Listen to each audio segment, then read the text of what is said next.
হাসি সবচেয়ে সেরা ওষুধ, এই চিরন্তন ও কালজয়ী স্লোগানকে সামনে রেখে বন্দরনগরী চট্টগ্রামের সাংস্কৃতিক অঙ্গনে এক অনন্য ও প্রাণবন্ত সন্ধ্যার অবতারণা হলো। চট্টগ্রাম জেলা শিল্পকলা একাডেমিতে প্রথমবারের মতো অনুষ্ঠিত হলো চিটাগং কমেডি জাংশনের আয়োজনে স্ট্যান্ড আপ কমেডিয়ানদের জমজমাট ও হাস্যরসে ভরপুর কমেডি জাংশন আড্ডা। শুক্রবার চট্টগ্রামের এক ঝাঁক প্রতিভাবান ও উদীয়মান তরুণ কমেডিয়ানের স্বতঃস্ফূর্ত ও চমৎকার পরিবেশনায় মুখরিত হয়ে ওঠে পুরো মিলনায়তন, যেখানে দর্শকদের উপস্থিতি ও করতালি ছিল চোখে পড়ার মতো।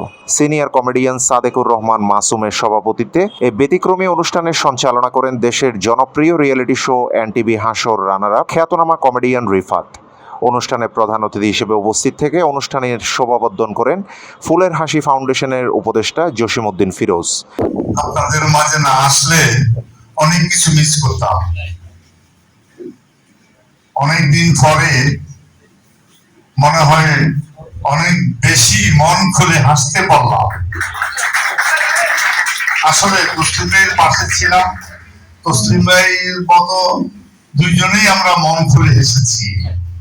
যারা পারফরমেন্স করেছেন সবাইকে ভালো লাগছে, প্রত্যেকের পারফরমেন্স মনে রাখার মতো।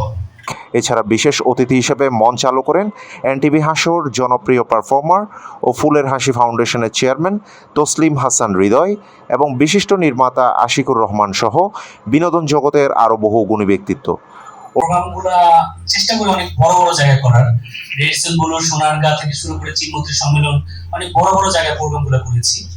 কিন্তু আপনারা এখানে যারা কমেডিয়ান আছে তারা হয়তো বা জানে, বা অনেকেই জানে না যে আমার চলার পথটা শুরু হয়েছে কিন্তু এই কমেডি দিয়ে। অনুষ্ঠানের মূল আকর্ষণ ছিল চট্টগ্রামের তরুণ তুর্কিদের স্ট্যান্ড আপ কমেডি পরিবেশনা। কমেডি জাংশনের এই মূল মঞ্চে একে একে নিজেদের সেরা কৌতুক ও চুটকি নিয়ে পারফর্ম করেন সময়ের জনপ্রিয় কমেডিয়ান হাফেজুল ইসলাম, কমেডিয়ান কামাল, কমেডিয়ান ইমন, তানভীর, নির্মাতা সরোয়ার, বিপ্লব এবং কমেডিয়ান ইভান সহ আরও অনেকে।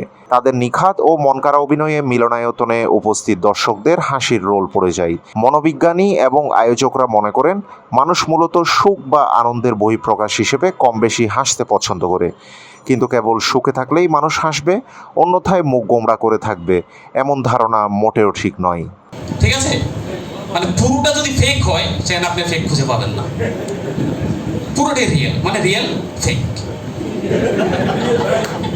তারপর হাতের সাথে হাত, পায়ের সাথে পা, ঘুমাই যায়, সকালে উঠে বাচ্চা বড় হয়ে স্কুলে চলে যায়, শেষ করে বাইরে দাঁড়াই। আর যদি সম্ভব হয় আমাদের তসলিম ভাইয়ের সাথে একটু দেখা করি। আচ্ছা, অনেক অনেক ধন্যবাদ। কামাল ভাইয়ের জন্য জোরে একটা করতালি। তো উনি হচ্ছে জেলে গেছে, নদীতে মাছ শিকার করতে।